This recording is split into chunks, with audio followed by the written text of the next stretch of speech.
tiga utusan.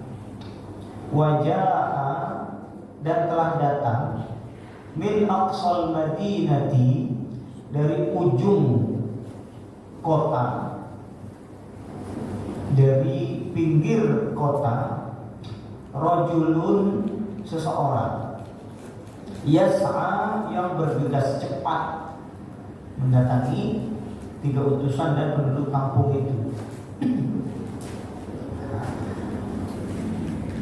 Di sini disebut Madinah. Waja'a min aqsal madinati. Madinah ini maknanya adalah maju. Maka kalau pernah dengar istilah madani, negara yang madani, atau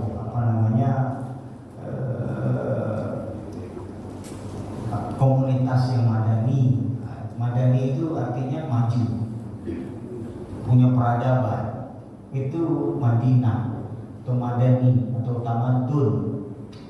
Jadi kalau mendengar istilah-istilah ini, ya maknanya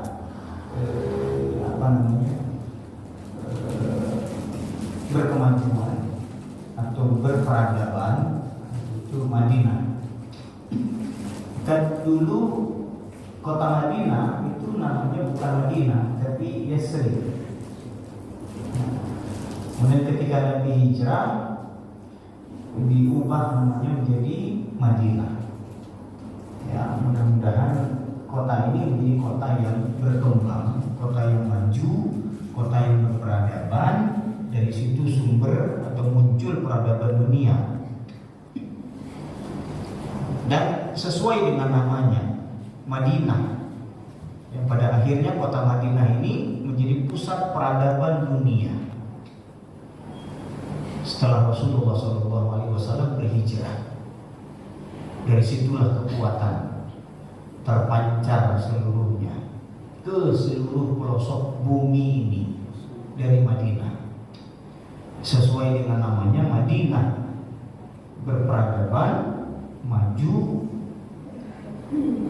Sehingga yang namanya Madinah atau kota ini kan banyak orang-orang pinter. Iya, dari seluruh pelosok itu datang ke kota. Orang yang punya IQ tinggi datang ke kota. Sehingga daya nalar dan daya pikir penduduk kota itu secara umum dibandingkan dengan desa-desa itu jauh lebih tinggi secara umum, ya. Tapi kalau secara individual bisa jadi orang di pelosok itu lebih pintar. Tapi secara umum itu tingkat intelektualnya jauh di atas orang-orang yang ada di kampung. Sehingga di sini disebut waja'a min aqsal madinati. Dan telah datang dari pinggir kota. Kotanya juga tidak di tengah, tapi di pinggir. Karena di tengah itu sudah banyak terkontaminasi oleh subhat-subhat. Di pinggir-pinggir kota ini, ya, antara kampung dan antara kota. Dan umumnya percampuran dari dua budaya kampung dengan budaya kota ada di pinggir-pinggir kota ini. Dia nggak terlalu prokem amat, juga nggak terlalu kampung amat gitu. Dan mempengaruhi cara berpikir. Cara berpikir. Dan ini yang terjadi juga pada seseorang ini, yang ulama-ulama tafsir, seseorang ini siapa namanya? Ulama-ulama tafsir menyebutkan bahwa seseorang ini namanya adalah Hubayb An-Najjar. Karena kerjaannya tukang kayu, maka disebut An-Najjar. Tuh, Najjar artinya pengrajin kayu atau mebel, itu apa? Najjar. Hubayb An-Najjar. Ini yang disampaikan ulama-ulama tafsir. Tetapi Al-Quran tidak menyebut nama, ya. Maka sebagian yang lain juga tidak menaruh perhatian yang besar pada namanya siapa. Yang terpenting adalah pesan yang ingin disampaikan. Jadi seseorang ini yang menurut sebagian ulama tafsir namanya Khubayb an-Najjar, ini datang dari pinggiran kota menuju kampung dan cepat-cepat.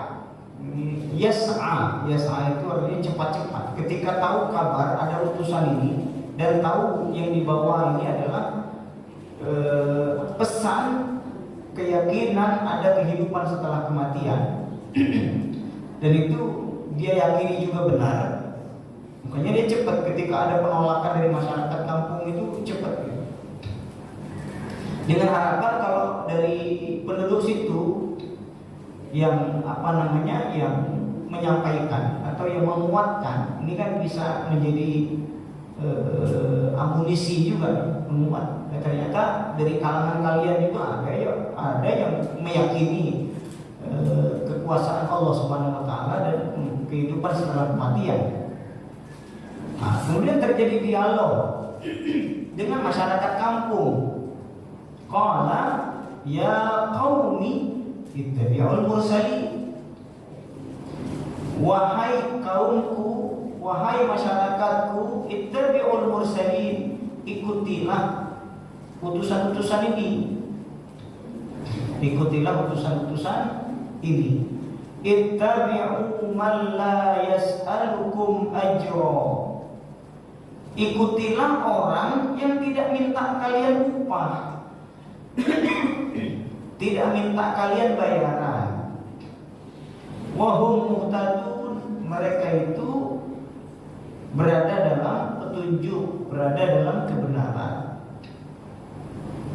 Mereka berada dalam kebenaran, mereka ada ilmunya,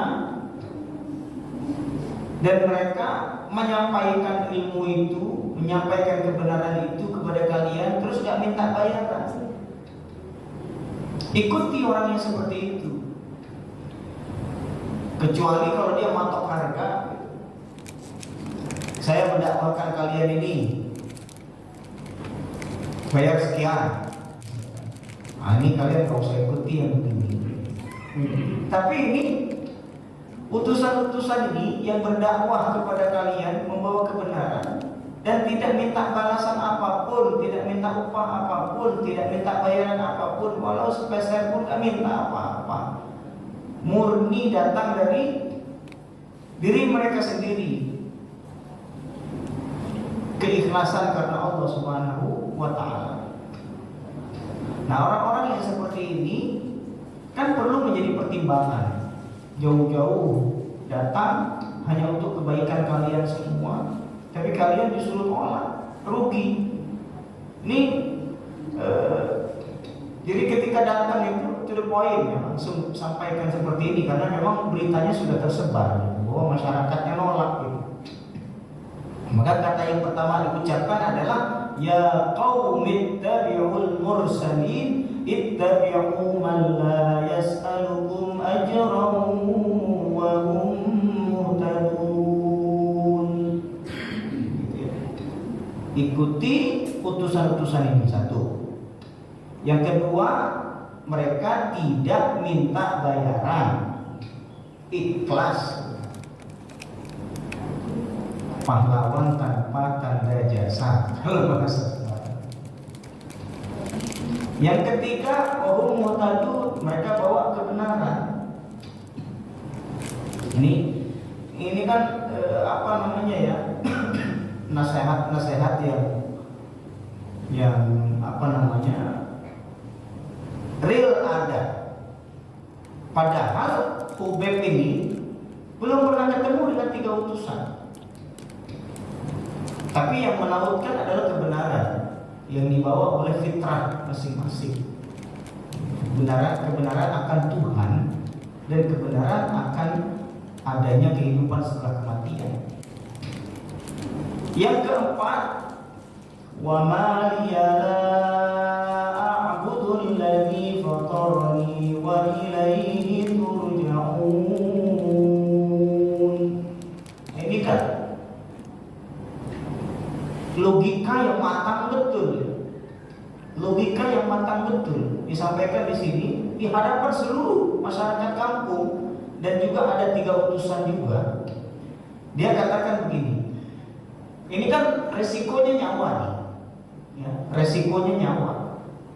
Ada satu orang dari kalangan mereka yang bertolak belakang. Ini kan resikonya besar betul ketika dia berani bersuara. Tapi walaupun resikonya nyawa, tetap kebenaran disuarakan. Walau resikonya nyawa dia melayang. Dan ini yang apa namanya ya, hilang ya dari masyarakat kita. Apalagi kalau sudah dikasih sesuatu udah diem. Ya kerasnya kalau nggak dikasih. Kalau udah dikasih diam. Ini kan penting, mesti baca surat Yasin juga. Betul, Khubayb ini mati memang, dibunuh dia. Ceritanya dibunuh dia. Qila dukhulil jannah qala ya laita qaumi ya'lamun bima ghafara li rabbi wa ja'alani minal mukarramin. Khubayb ini mati memang, nyawa betul resikonya. Tapi apalah nyawa ini ketika hidup tapi kebenaran tidak ditegakkan. Ini yang menjadi poin penting ya, dari apa namanya Khubayb An-Najjar, seseorang dari pelosok atau dari ujung kota datang ke kampung hanya untuk menyampaikan kebenaran. Wahum muhtadun. Utusan-utusan itu membawa kebenaran, membawa petunjuk. Wa ma liya la a'budu alladhi fatarani. Mengapa saya tidak menyembah Zat yang telah menciptakan saya? Bukan ini pertanyaan, tapi nggak perlu dijawab. Apakah betul ada zat yang sudah menciptakan saya, lalu saya tidak menjadikan zat ini Tuhan, tidak menyembahnya? Yang menciptakan adalah Allah Subhanahu wa Ta'ala, tapi saya menyembah yang lain. Apa yang pantas? Begitu. Wa ma liya la a'budu alladhi fatarani. Dan